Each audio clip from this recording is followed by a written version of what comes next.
Hi children, how are you? Hope all you are fine and safe.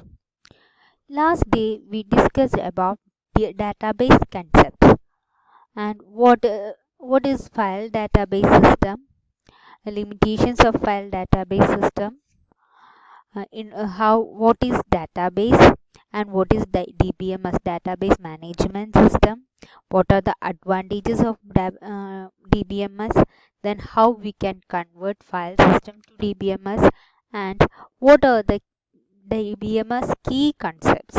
These all things we discussed in the last class. Today we are going to discuss about relational database model.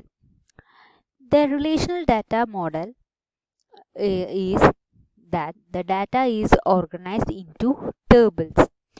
These tables are called relations.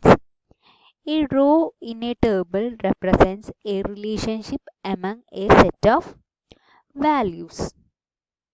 Okay, since a table is a collection of such relationship, it is generally referred to using the mathematical term relation. Next is components of a table. There are mainly four components in a table. First one is byte. A byte is a group of 8 bits and is used to store a character. Next one, data item or field. A data item is the smallest unit of named data. It may consist of any number of bits or bytes. A data item represents one type of information and is often referred to as a field or data element. Next one is record.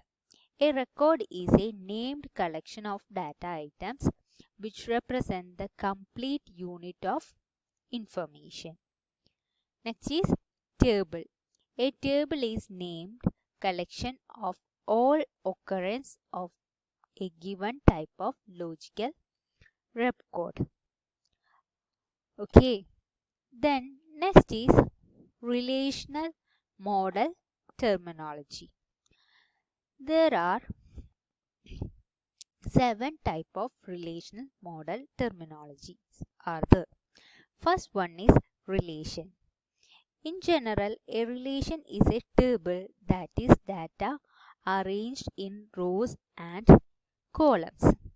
A relation has some properties. First one is in any given column of a table, all items are of same kind, whereas items in different columns may not be the same kind. For a row, each column must have an atomic or invisible value, and also for a row, a column cannot have more than one value. Then third rule is or property is all rows of a relation is distinct. That is, a relation does not contain two rows which are identical in every column. That is, each row of a relation can be uniquely identified by its contents. Then next property is there is no order maintained for rows inside a relation. That is, we cannot retrieve anything by saying that from row number 5 column name is to be accessed. Next point is the columns of a relation are assigned distinct names and ordering of these columns is immaterial. Okay, I think you understand the things which we discussed now. What are the properties of a relation? Then next is domain. What is domain? A domain is a pool of values from which the actual values appearing in a given column are drawn.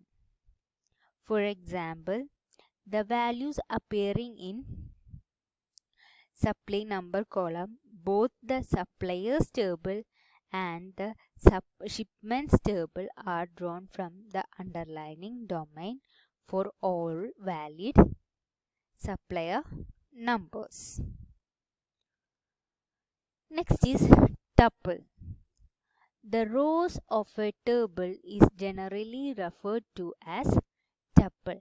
We already studied what is tuple in the part of list, tuple, dictionary, etc. This is in another tuple. It is data in database. It is one row of a table is known as tuple. Okay. Next is attributes. The columns of a table are generally referred to as attributes. Next is degree. The number of attributes in a relation determine the degree of a relation. A relation having 3 attributes is said to be a relation of degree 3. Similarly, a relation of having n attribute is said to be the relation of degree n. Next is cardinality.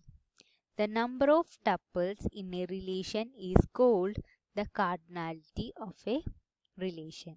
Example, the cardinality of shipment relation is 9. Then similarly, the cardinality of suppliers relation in 5. Okay. Next is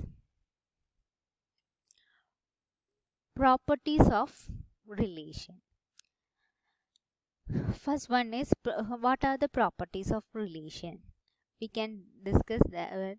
For that, the tables of a relational database, that is the relation having specific properties which are being covered will be properties. They must contain properties of columns. In properties of columns, the properties are: first one, sequencing or ordering of column is insignificant.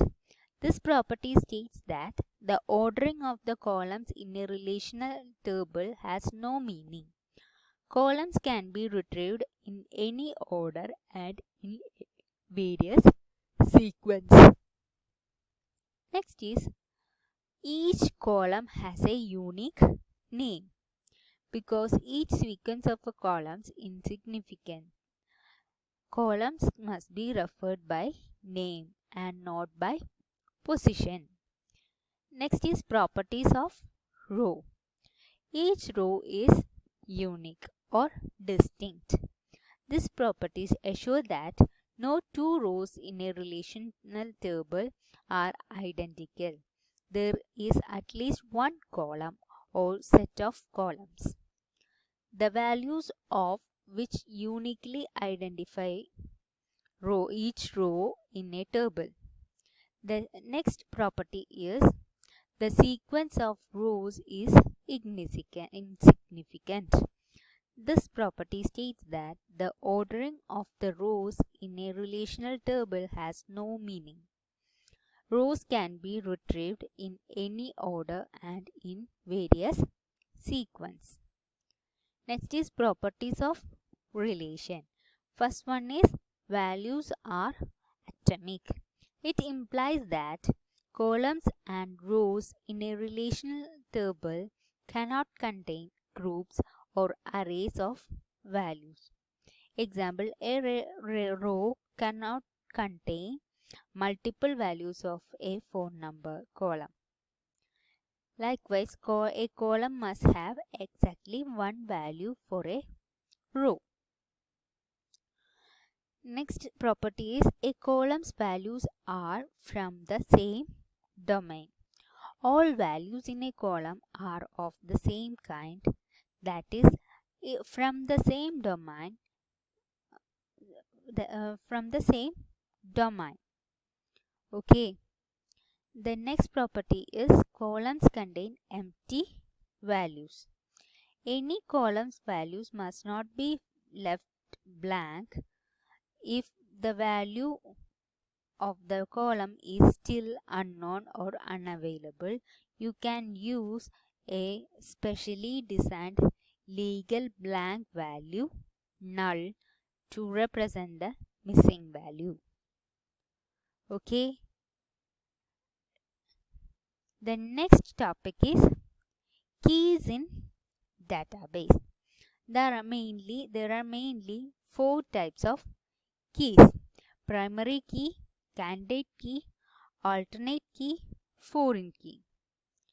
Then primary key means within a given relation, a set of one or more attributes having the value that are unique within the relation and thus are able to uniquely identify that tuple. That uniquely identified attribute is known as said to be primary key on the relation. Okay. Next is candidate key. Occasionally we may encounter a relation in which there is more than one attribute possessing the unique identification property. All such attributes are called candidates keys. Okay. Then alternate key. In case of two or more candidate keys, only one of them serves as the primary key. The rest of them are alternate keys only. Next, foreign key. A foreign key is used to represent the relationship between two tuples.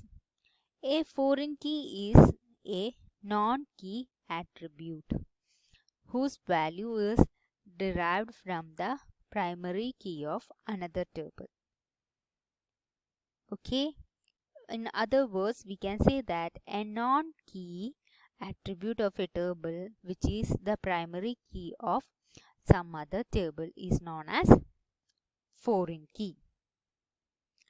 Clear? I think you understand all things. This is all up to today. If you have any doubts, you can ask when you come to the class. Thank you. Have a nice day.